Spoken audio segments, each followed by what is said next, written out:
सच्चाई सच छुपने नहीं देंगे। पहला एजेंडा है कि दिल्ली जैसा शहर जिसके अंदर आज सुरक्षा नहीं है, क्योंकि नया बाजार और जो उसका जो पटरी है उस पर लोग लुटने लगे हैं। नया बाजार, सदर बाजार, इसी तरह जो बुजुर्ग अकेले रह रहे हैं उनकी हत्याएं हो रही हैं। तो सबसे पहले जब दिल्ली की राजधानी सुरक्षित नहीं रहेगी तो क्या सुरक्षित? तो पहला मुद्दा है सुरक्षा का। दूसरा मुद्दा है स्वच्छता का। यदि आपकी नूरा कुश्ती चलती रहेगी पार्टियों में तो स्वच्छता कैसे होगी? तो दूसरा मुद्दा है स्वच्छता का। तीसरा मुद्दा है व्यापार का।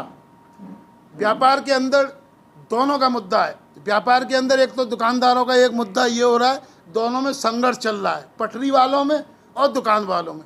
आप नोएडा में देखेंगे, इस बिल्डिंग के बाहर ही देखेंगे, यहाँ वो भी मैं इस 18 मार्केट का भी चेयरमैन हूँ, यहाँ की फेडरेशन ऑफ यहाँ की RWA का भी चेयरमैन रहा।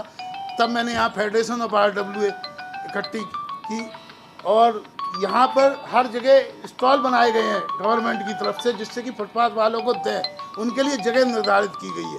वहाँ क्या हो रहा है? पटरी वालों और दुकानदारों का लड़ाई चल रहा है। पटरी वालों और दुकानदारों की लड़ाई चल रही है।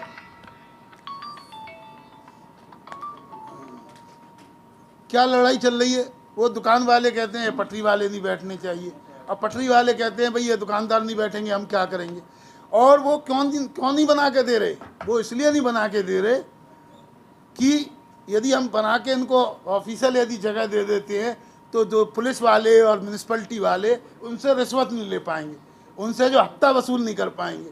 यहाँ भी बनने के बावजूद भी यहाँ भी संघर्ष चल रहा है। यहाँ भी बनने के बाद में 23 महीने तक उनको अलॉट नहीं किए गए और अभी भी बहुत सारे अलॉट नहीं किए गए हैं। कारण यही है कि जो पटरी पे बैठता है यदि उसको ऑथोराइज दे दिया तो उनकी कमाई ख़त्म हो जाएगी। तो ये पटरी वालों का संघर्ष चल रहा है। दूसरा संघर्ष वहाँ पे जो चल रहा है, जो मैंने आपको बताया, वेयर हाउस का संघर्ष चल रहा है।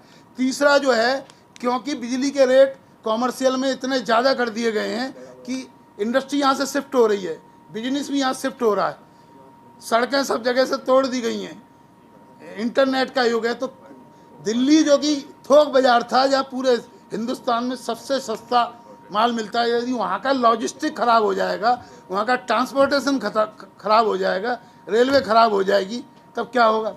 आपकी ये जो मेट्रो बनाई गई थी, ये नहीं कही गई थी कि ये कॉमर्शियल है।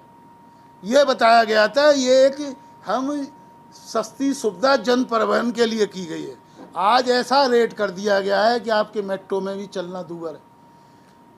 उसके बताया गया था कि प्रत्याशियों की शायद सूची भी जारी की जाएगी, ऐसा भी कुछ है? प्रत्याशियों की सूची जो है नवंबर में जारी की जाएगी, क्योंकि अभी काफ़ी पार्टियां भी हमारे साथ जुड़ने जा रही हैं और पार्टियों को जुड़ने के साथ साथ अभी कोई झंडा निशान ये वो नहीं आपने सामने लाया?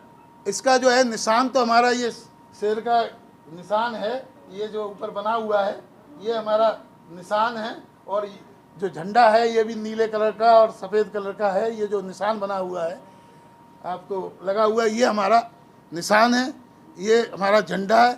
हमारी पूरी वेबसाइट है लिबरल पार्टी ऑफ इंडिया, और लिबरल पार्टी ऑफ इंडिया के अंदर एक एक उसके अंदर एक सब्जेक्ट का हमारे साथ NRI भी जुड़े हुए हैं काफ़ी, जो है जैसे USA में हेमराज जैन हैं, वो सब लोग हैं हम लोगों के साथ, वो भी हमको इनपुट देते रहते हैं। सर सवाल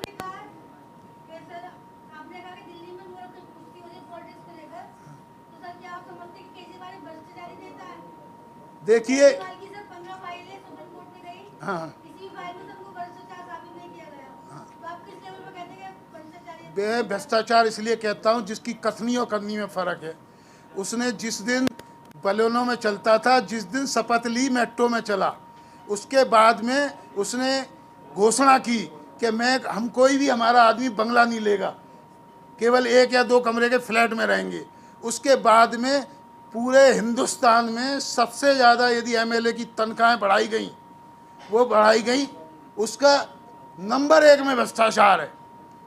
आप ये बताइए कि उसने सभी MLA की तनख्वाहें बढ़ाई, सबकी गाड़ियाँ बढ़ाई, सबके जो है ना आपकी कमाई से जितना खर्चा उसने बढ़ाया, पूरे हिंदुस्तान में किसी ने नहीं बढ़ाया, और हर कोई बंगले में रह रहा है। ये बताइए जो उसने कहा।